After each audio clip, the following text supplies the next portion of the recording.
Vous êtes-vous déjà demandé comment les objets de notre quotidien arrivent jusqu'à nous ? Prenons cette console par exemple. Son histoire commence à 10 000 km de chez nous, en Chine. C'est là que notre console a été fabriquée. Pour arriver entre vos mains, notre console va connaître un long cheminement, comme la plupart des objets de notre quotidien. Avant tout, il faut organiser le transport. C'est la mission du commissionnaire de transport ou transitaire. C'est lui qui va prendre toutes les dispositions nécessaires pour faire en sorte que l'objet arrive à bon port. Le commissionnaire de transport doit d'abord trouver un transporteur terrestre en Chine pour acheminer la marchandise de l'usine jusqu'au port, puis un transporteur maritime pour traverser les océans jusqu'au Havre, et enfin, un transporteur terrestre pour le parcours du port au point de vente final. Autant d'étapes pour lesquelles il doit aussi assurer les tâches administratives et juridiques, voire les déclarations douanières. Avant d'embarquer, notre console de jeu est conditionnée dans un conteneur et devra être chargée sur un navire. Le navire appartient à un armateur qui possède aussi des conteneurs.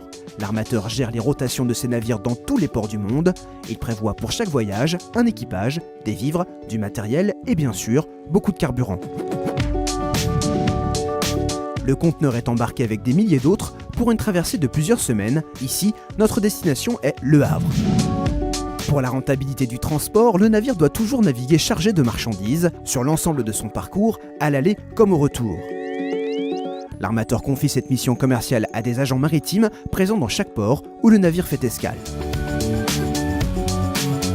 L'agent maritime est le représentant de l'armateur dans le port. Il assure la commercialisation du navire en contactant différents transitaires et chargeurs en quête d'expédition afin d'assurer le remplissage optimum du navire. Lorsque le navire approche de son port d'arrivée, c'est un autre représentant de l'armateur qui intervient, le consignataire ou agent coq comme on l'appelle parfois.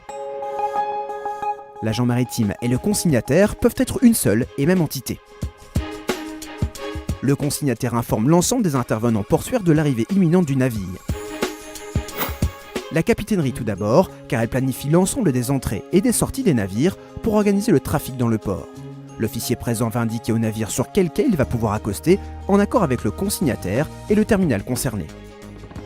À l'approche du Havre, un pilote accède au navire par vedette rapide ou par hélicoptère pour assurer la conduite du navire dans le port jusqu'au poste à quai. C'est un professionnel qui connaît parfaitement les contraintes du port.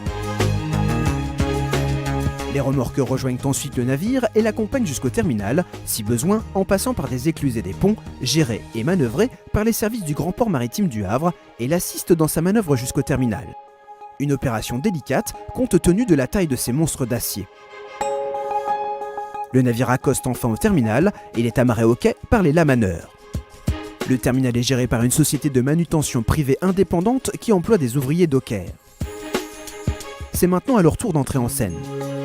À l'aide des portiques et des cavaliers, ils déchargent rapidement les conteneurs import et chargent les conteneurs export. L'opération est réalisée sous l'œil de l'agent maritime qui s'assure de la bonne prise en charge de la marchandise. Avant de sortir du terminal, l'équipage, le navire et les conteneurs peuvent être inspectés par les autorités de contrôle qui veillent à la sûreté en luttant contre les trafics illicites comme les stupéfiants, la contrefaçon et l'immigration clandestine. Après les formalités douanières, administratives et commerciales, les conteneurs sont acheminés par la route, le rail ou les voies fluviales vers les entrepôts sur la demande du client via son commissionnaire de transport.